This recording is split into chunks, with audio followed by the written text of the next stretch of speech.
Look at me now, I'm floating, can't even talk, still stuttering. This kind of heart keeps taking now.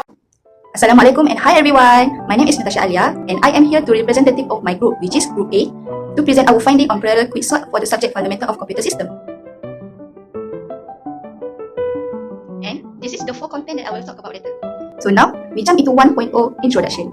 What is a parallel quicksort? Parallel quicksort is an extension of the classical quicksort algorithm designed to utilize multi-core or multiprocessor system by executing recursive call in parallel. While it shares similarity with merge sort, parallel quicksort differ by the dividing the list based on the pivot element and sorting each sublist separately. It follows the divide and conquer approach, distributing subproblems across multiple threads or processor. This method improves efficiency in both computation and memory access. A key feature is the weighted partition of processor, which reduces communication overhead and achieve better load balancing among processors. Move on to the 1.1 how quicksort works sequentially. So we have 3, which is divide, conquer, and combine. For the divide, we choose a pivot elements, partition the elements into those less than and the greater than the pivot. Number 2, conquer, recursively apply quicksort to the 2 sublists. Number 3, combine. No actual merging is needed because quicksort is done in place. The process complete when all the sublists are sorted. 1.2 how parallel quicksort works. So we have 2 parts, which is the division paste parallel recursive call and concurrent paste. So, for the number 1, we select a pivot element from the array. Partition the array into 2 subarray, which is one with the elements less than the pivot, one with elements greater than the pivot. Spawn parallel task, thread or processor to recursively sort both subarrays and simultaneously. For the number 2, concurrent paste. Once the subarray are sorted, combine them by placing all elements from the left, which is less than the pivot, then the pivots, followed by the elements from the right, which is greater than the pivot. No explicit merging is needed since quicksort is in place. This is the example that I will show you to more understanding. Suppose we want to sort the following list using parallel quicksort. We have a number here, 28, 27, 55, 1, 9, 16, 10, and 6. So, for the step 1, we choose a pivot. Let's say we want a 28. So, on the left, we have a 27, 1, 9, 10, and 6.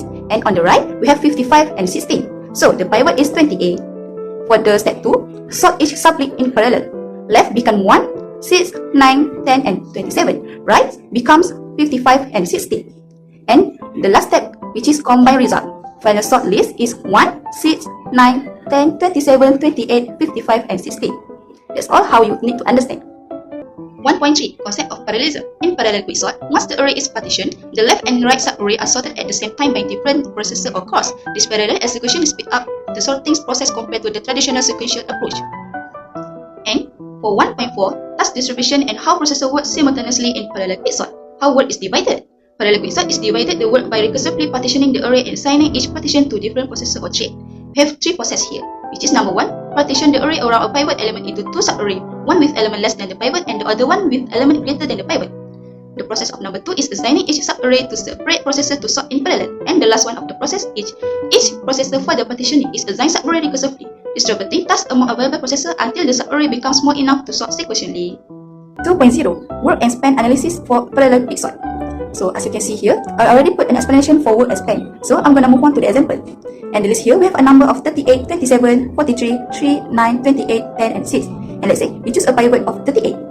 So on the left, we have a 27, 3, 9, 10, and 6. And on the right, we have a 43 and 82. So both are assorted concurrently. Recursive call continue until small sublists are reached. So work, we have O, which is 8 log 8 and equal to 24. Span, we have O, which is log 2 and 3.0 Relate the analysis to Adam's law and its application. Adam's law predict that the maximum speedup achievable when only a portion of a program can be parallelized. So you can see the formula here. S equal to 1 divide 1 minus P and plus P divide to N. So P portion of the program that can be parallelized and number of processor and 1 minus P portion that must be executed sequentially. Application to parallel quicksort. Recursive processor can be parallelized. However, the portioning step often must be done sequentially. That overall speedup is limited even with many processors. 4.0 Reflection. So we need to understanding what of critical path, work, and span. What is work? Work is the total operation, and span meaning the duration of the longest execution path, which means we need a maximum speedup equal to work divide span. We aim to reduce span without significantly increasing total work. So move on to the trade-off between parallelism versus overhead. Too many small threads can bring to high overhead and wasted time. Too many few large threads can bring to poor load balancing.